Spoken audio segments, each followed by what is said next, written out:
Oke, kita bakal bahas utul UGM Saintek Kimia kode 624.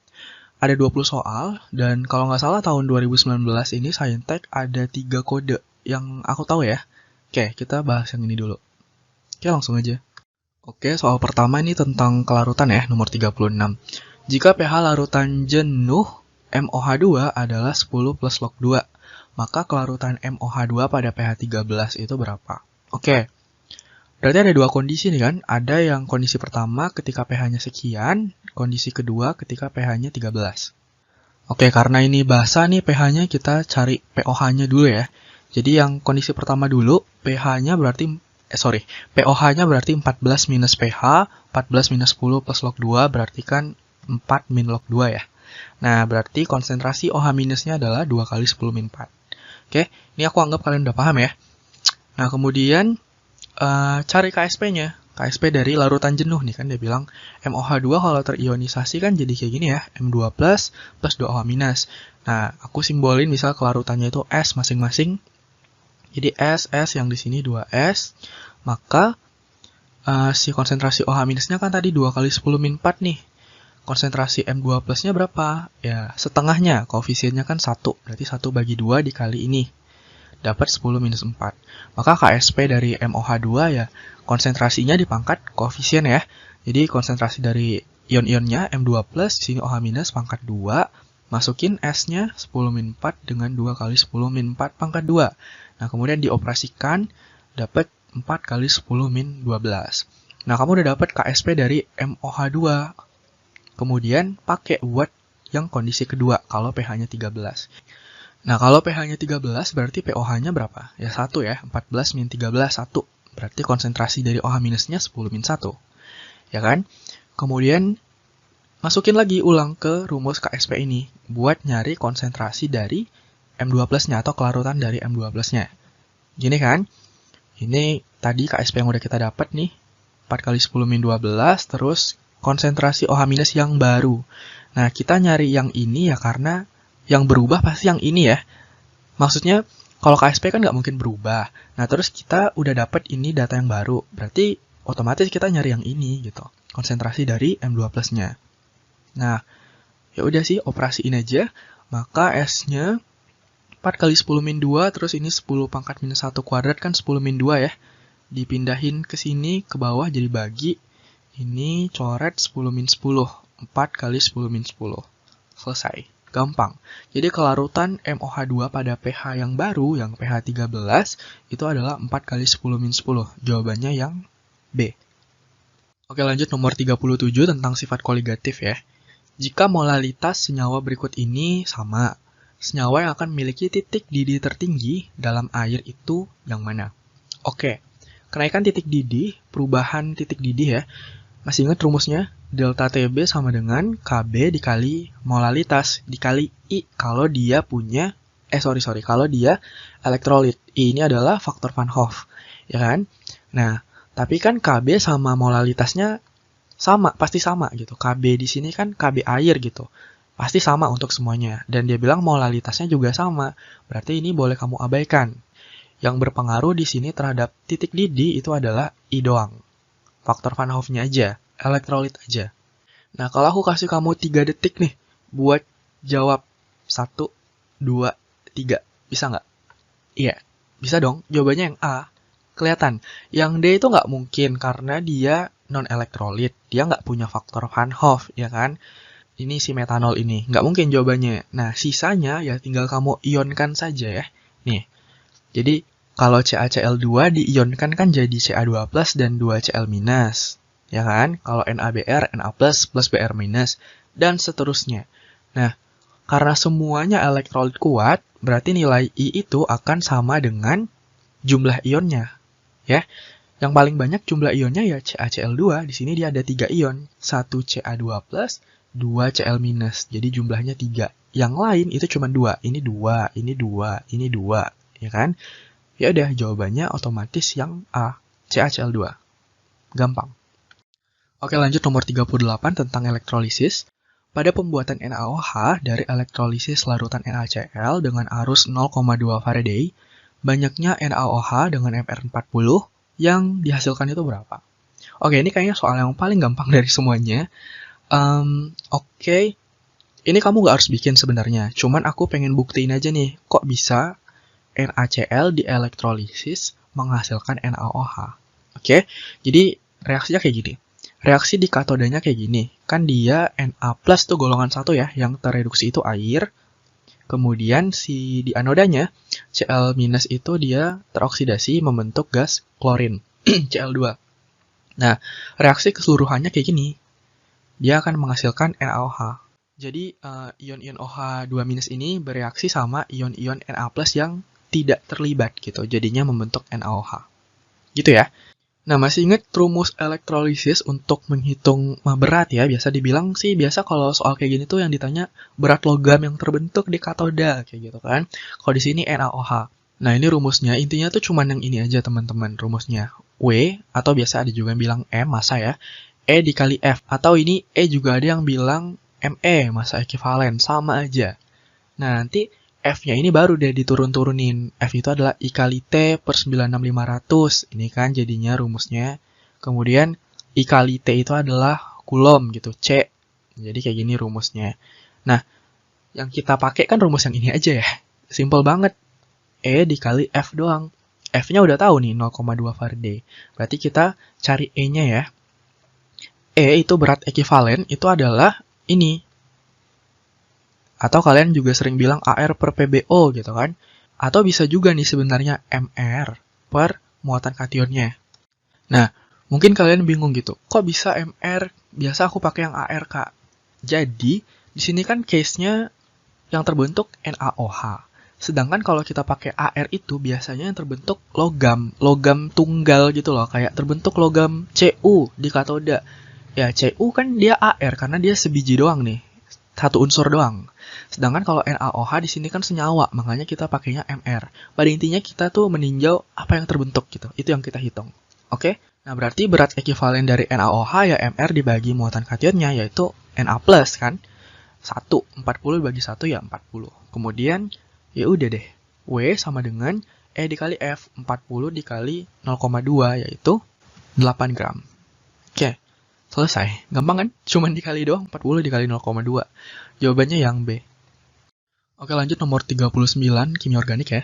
Esterifikasi antara fenol dengan asam propanoat dengan katalis asam sulfat akan menghasilkan senyawa apa? Oke, pertama-tama kamu tahu nggak nih reaksi esterifikasi? Atau yang benernya nama lengkapnya itu adalah Fischer esterification ya, tapi sering dibilang esterifikasi aja. Itu adalah reaksi pembentukan ester dengan mereaksikan asam karboksilat dan alkohol, dan bantuan katalis asam di sini. Nah, kamu nggak perlu tahu mekanismenya. Pada intinya, nanti ya, si OH ini akan digantikan atau disubstitusi sama R2O dari alkohol yang ini. Nah, makanya kamu lihat di sini dia terbentuk ester kan, OR2. Oke? Nah, berarti kan nanti si OH yang di sini lepas nih. Dan H di sini nganggur, maka mereka akan membentuk H2O. Gitu. Jadi ada byproduct-nya, ada produk sampingnya yaitu air. Maka dari opsi kamu udah bisa langsung eliminasi jawaban yang B dan C pasti salah. Kenapa? Karena nggak ada airnya. Oke, sekarang pilihan kamu ada di A, C, atau D aja. Oke, sekarang aku gambarin ya si strukturnya fenol dengan asam propanoat. Nah, yang di kiri itu ada asam propanoat, yang kanan fenol. Jadi, asam propanoat, asam karboksilat kan, C-nya 3, propanoat, yang ini. Kemudian fenol itu adalah turunan benzen, di mana salah satu hidrogennya disubstitusi oleh gugus hidroksi OH. Nah, kamu tinggal ikutin pattern yang ada aja yang ini, maka nanti kan si OH ini, kayak aku bilang tadi, dia akan digantikan sama OR dari alkohol yang kayak gini. Kemudian si OH-nya lepas tuh kan. Nah, dia akan bereaksi dengan H yang di sini, yang nganggur di sini, membentuk air. Maka produknya jadi kayak gini. Oke, si cincin benzen ini boleh disingkat jadi C6H5 ya, sama aja. Ini penyingkatan aja. Kemudian ada O di sini. Ya kan? Nah, ini terbentuk ester. Nama esternya apa? Masih ingat nggak tata nama ester? Itu alkil alkanoat. Alkilnya itu yang nempel sama oksigen di sini berarti. Berarti alkilnya C6H5. Benzen kalau jadi alkil namanya apa? Fenil, benar. Fenil, terus si alkanoatnya yang ini, C3, berarti propanoat ya. Berarti jawabannya itu fenilpropanoat dan air. Oke? Jadi jawabannya yang A. Oke. Oke, lanjut nomor 40 tentang waktu paruh. Ini gampang ya. Ini udah pernah dibahas juga nih waktu di paket simak. Jika diketahui waktu paruh bismut 210 adalah 5 hari. Berarti 5 hari ini adalah T setengahnya ya. Maka waktu yang dibutuhkan agar 0,032 mg bismut meluruh hingga tersisa 0,01 gram. Berarti kan T setengahnya 5 hari. Nah, jumlah zat di awalnya itu adalah 0,032. Kemudian dia meluruh sampai jumlah zat di akhirnya itu NT 0,001 mg. Oke, kamu lihat di sini satuannya udah sama semua nih. Miligram, miligram, nanti bisa dicoret kan. Terus T setengahnya dalam hari dan opsinya pun dalam hari. Jadi nggak ada yang perlu kita rubah. Langsung masukin ke rumus aja. Masih ingat kan rumusnya? NT sama dengan N0 setengah pangkat T per T setengah. Oke, masukin datanya yang ada. NT-nya 0,001, terus N0-nya 0,0032, setengah pangkat T yang ditanya per T setengahnya tadi 5 hari ya. Maka ini kan habis nih satuannya. Kemudian dipindahin tuh ke bawah si 0,0032-nya. Maka ini kan coret ya, 1/32. Nah, kamu bikin dia jadi 1/2 pangkat. Kayak gini, 1/2 pangkat 5 kan jadinya. 2 pangkat 5 itu 32. Sama dengan setengah pangkat T per 5 hari. Nah, karena setengah-setengahnya udah sama, berarti gini dong, 5 sama dengan T per 5 hari. Ya kan? Jadi si pangkatnya sama gitu. Berarti T sama dengan kali silang aja, 25 hari. Gini jawabannya, 25 hari. Gampang. B. Oke, next. Oke, lanjut. Nomor 41 tentang elektrolisis nih. Jika 2 liter larutan AgNO3 0,1 molar dialiri sejumlah arus listrik melalui elektroda PT, sehingga semua Ag terendapkan, maka volume gas yang akan terjadi yang diukur saat STP. Berarti kan kamu harus tahu dulu reaksinya. Gas apa yang terbentuk, ya kan? Berarti kamu harus bikin dulu reaksi elektrolisisnya. Masih ingat ya aturan reaksinya? Nih aku bawa balik. Jadi kita bikin satu-satu. Reaksi pada katoda, reaksi pada anoda, baru reaksi totalnya gimana. Nah, pada katoda, itu kan dia nih AgNO3 ya. Berarti kan kationnya ini adalah Ag+. Ag+ itu tidak termasuk logam aktif, maka ikutin rule yang ini. Dia akan tereduksi menjadi Ag. Ag+ ditambah elektron, tereduksi menjadi Ag. Nah, sesuai sama yang di soal, dia bilang di sini semua Ag terendapkan. Inilah dia Ag yang terendapkan. Kemudian si anodanya, nah pertama-tama kita lihat dulu anodanya apakah dia inert atau tidak inert. Nah, dia bilang di sini elektrodanya itu PT. PT itu adalah elektroda yang inert. Maka lanjut ke anionnya, cek. Anionnya itu kan NO3- ya. NO3- itu termasuk ini sisa asam oksi. Nih. Maka yang teroksidasi itu air. Reaksinya ini. Udah template nih. Jadi kamu harus tahu ya reaksinya. Ini dia. Di anoda. Oke. Kemudian setarakan elektronnya. Berarti yang ini dikali 4 kan. Nah, reaksi totalnya adalah begini. Ya, tinggal dijumlahin aja tuh. 4 Ag+, plus 2H2O. Terus elektronnya dicoret kan nanti 4. Lalu terbentuk 4 Ag plus 4H+, dan O2. Nah, kelihatan deh. Gas yang terbentuk itu adalah gas O2. Oke. Nah, yang bisa kamu cari mol dari ini yang mana? Yang Ag+. Ya dong. Nih, kamu bisa cari dulu mol dari AgNO3-nya. Berarti kan mol AgNO3 itu akan sama dengan mol Ag+. Karena koefisiennya sama. Nih, AgNO3 dengan Ag+ kan sama nih. Koefisiennya sama-sama 1. Molnya berarti molar dikali volume ya. Molarnya itu 0,1 molar. Volumenya itu 2 liter. Maka didapat 0,2 mol. Oke, kalau Ag plusnya di sini 0,2 mol. Maka O2-nya berapa? Tentu perbandingan koefisiennya ya. Berarti 1/4 dikali 0,2 mol. Yaitu 0,05 mol. Oke, dapat deh. Nah, kemudian mol udah dapat. Terus dia bilang volume pada STP. Bisa dicari dong volume gasnya. Masih ingat ya rumus yang STP-STP-an? Itu mol sama dengan volume dibagi STP. Dimana STP itu kan 22,4. Oke, kalau RTP itu 24. Ada 2 ya. Berarti volumenya yang pengen kita cari itu adalah, ya dikali silang aja ya ini. Mol dari O2 dikali STP. STP-nya 22,4. Masukin molnya 0,05 dikali 22,4. Maka didapat 1,12 liter. Oke, jadi jawabannya yang A. Oke, lanjut nomor 42 tentang mekanika kuantum. Nah, ini juga soal yang paling gampang juga nih. Orbital yang sesuai dengan bilangan kuantum n sama dengan 4, L sama dengan 2, dan M sama dengan 0 itu yang mana? Oke, yang diketahui kan ini ya. N sama dengan 4 berarti kulitnya itu ya 4. Nggak mungkin nih jawabannya yang A ataupun yang E, karena di sini kulitnya 3 dan 5. Oke, berarti pilihan kamu antara B, C, D. Nah, kemudian kalau subkulit itu ditentukan oleh L. Ketika L-nya itu 0, maka subkulitnya itu S. Kalau dia 1, dia P. Kalau dia 2, itu D. Kalau 3, itu F. Maka, karena di sini L-nya 2, ya berarti dia D. 4D deh jadinya. Udah dapet. Jawabannya yang B. Gitu doang. Nah, kalau untuk M sama dengan 0, ya itu kan berarti digambar gitu ya. Bukan digambar sih, maksudnya digambar kotak-kotak orbitalnya itu loh. Kalau di sini D itu 2 nilainya, berarti kan nanti kayak gini kan. Min 2, terus min 1, 0, plus 1, plus 2. Nah, sebenarnya kalau 0 ya semua orbital juga punya gitu. Jadi ini nggak terlalu berpengaruh nih.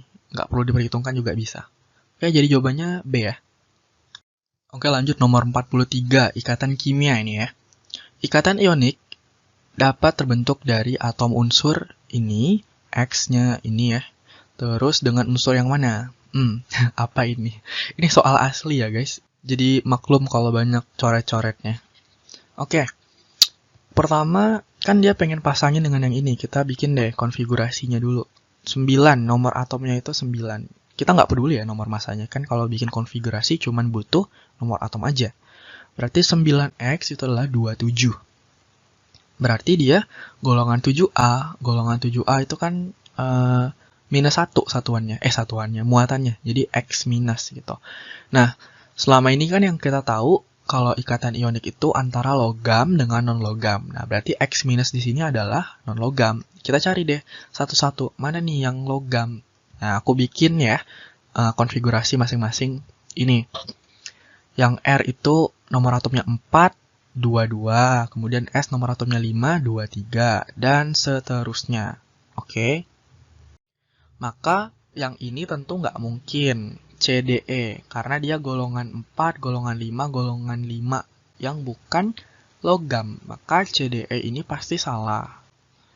Nah, yang jadi masalah itu kan yang opsi A dengan opsi B, di mana dua-duanya itu logam. Logam golongan 2 dan golongan 3. Nah, gimana nih? Oke, kita pengen bikin ikatan ionik, ikatan yang kuat gitu. Sorry, tadi ada motor lewat. Jadi, ikatan ionik, ikatan yang kuat, tentu kita milih yang sangat logam dengan yang sangat non-logam. Supaya ikatannya ya kuat gitu, bagus gitu ikatannya kan. Tentu kita pilih yang paling logam. Nah, antara golongan 2 dengan golongan 3 yang paling logam yang tentu yang golongan 2. Gitu, apalagi kalau ada golongan 1 ya. Pokoknya semakin ke kiri itu kan semakin logam, ya enggak? Semakin ke kanan itu kan semakin non-logam. Gitu. Jadi kalau di sini, kalau disuruh milih nih, aku bakal jawab yang A. Ini. Nah, sebagai bukti gitu, kalau kamu nggak yakin, kita lihat contekan ya. Nah, ini adalah tabel keelektronegatifan. Masih ingat nggak, kalau ikatan ionik itu sering dibilang, walaupun masih debatable, sering dibilang kalau ikatan ionik itu terbentuk antara unsur-unsur yang perbedaan keelektronegatifannya itu lebih dari 2. Nah, di mana si X ini, nomor atom 9 itu kan si fluorin ya, unsur yang paling elektronegatif. Kemudian kita punya ini, R itu nomor 4, berarti si beryllium, dan S itu nomor 5, itu si boron. Kamu lihat perbedaan keelektronegatifannya. Kalau F dengan BE itu kan berarti 4 dengan 1,5. Kemudian kalau F dengan B, ini dengan ini berarti 4 dengan 2. Tentu lebih besar perbedaan keelektronegatifan yang F dan BE gitu. Yang ini dan yang ini. Jadi makanya aku putuskan jawabannya itu yang A. Oke, jadi jawabannya yang A. Oke, dua soal terakhir nih kalau nggak salah. Ini nomor 44, dua soal terakhir untuk part ini ya maksudnya, part 1 karena soalnya 20 nih. Jadi sesuai dengan persamaan reaksi berikut, yang ini belum setara, padatan NaOH MR sekian yang diperlukan tepat untuk menetralkan 90 mili H3PO4. Nah, berarti kita kan perlu bikin reaksinya dulu yang setara ya. Kayak gini, berarti NaOH-nya dikali 3, kemudian si H2O-nya dikali 3 juga. Oke, kemudian kan bisa dicari nih, mol dari H3PO4. Nih, dia bilang ada volume, terus ada molaritas. Berarti mol adalah molar dikali volume, 0,1 molar dikali, kamu terserah sih sebenarnya mau tetap jadiin 90 mili atau gimana. Kalau di sini aku rubah dulu jadi liter. Sama aja, nanti sama aja ya. Berarti di sini kan mol dari H3PO4-nya adalah 0,009 mol, atau kamu kalau jadiin mililiter, kalau tetap mililiter, di sini jadinya 9 milimol, gitu kan. Nah, kalau dibilang menetralkan, berarti kan, apa ya, molnya itu ekuivalen. Nah, kalau mol dari H3PO4 itu 0,009, maka mol dari NaOH berapa? Tentu 3 kali lipatnya, karena koefisiennya itu 3 kali lipat dari H3PO4. Ya kan? Jadi mol dari NaOH adalah 3 dikali 0,009, yaitu 0,027 mol. Oke, dari mol kita pengen cari massa. Bisa dong, gampang banget. Berarti kan mol itu massa per mr. Berarti massa adalah mol dikali mr. Molnya 0,027, mr-nya 40. Nah, ini kalau dikali nanti dihitung ya. Bakal dapat 1,08 gram. Oke, jadi jawabannya yang D. Delta. 1,08 gram. Oke, lanjut. Nomor terakhir, nomor 10. Nomor 45, stoikiometri. Nah, ini yang agak, bukan susah sih, cuman agak PR aja ngitungnya, itu agak banyak nih. Senyawa 3-metil 2-butanol, alkohol, dibakar sempurna, berarti reaksi pembakaran ya, dengan gas oksigen. Jika massa gas CO2 yang terbentuk itu 11 gram, maka volume gas oksigen yang diperlukan pada kondisi di mana 14 gram gas nitrogen memiliki volume 20. Oke, masih ingat nggak? Kita nih ngomongin gas oksigen, tiba-tiba ada gas lain, 14 gram gas nitrogen. Nah, udah kebayang belum caranya tuh? Udah sering nih dibahas. Oke, pertama kita tentuin senyawanya dulu deh, si 3-metil 2-butanol. Aku gambarin strukturnya biar jelas. Gini, 3-metil 2-butanol. Ini kan butanolnya, but 4 kan karbonnya. Ini nomor 2 ada alkohol, nomor 3 ada metil. Maka ini kalau dibikin rumus senyawanya apa? C5H12O ya, kamu hitungin aja satu-satu ya. C-nya 5, H-nya 12, O-nya 1. Maka bisa dibikin reaksi pembakarannya. C5H12O ditambah O2 menghasilkan CO2 dan 6H2O. Nah, kemudian kamu setarakan. Kalau biasa kita cuma CXHY aja, nah kali ini ada oksigennya. Jadi harus agak teliti nih ngitungnya ya, ngasih koefisien di masing-masing. Nah, ini kalau dihitung udah setara kok. Oke, dari soal kan kita bisa ngitung nih mol dari CO2-nya. Dia udah bilang nih, gas karbon dioksida itu 11 gram. Maka molnya adalah massa dibagi MR, 11 dibagi 44. Harus tahu ya, MR dari CO2 ini udah sering banget nih. MR dari CO2, MR dari H2O, MR dari O2 ya. Yang kayak gitu itu udah terlalu sering disebut, jadi makanya nggak diketahui di soal lagi. MR CO2 itu adalah 44. Berarti 11 bagi 44 itu kan seperempat. Seperempat itu adalah 0,25 mol. Nah, kita butuhnya itu mol gas oksigen yang ini kan. Berarti kalau di sini si CO2-nya 0,25 mol, maka mol O2-nya perbandingan koefisien aja ya. Berarti 15/2 dibagi 5 dikali 0,25. Nah, ini kamu hitung sendiri deh ya, dioperasikan, itu kan bakal dapat nanti 0,375 mol.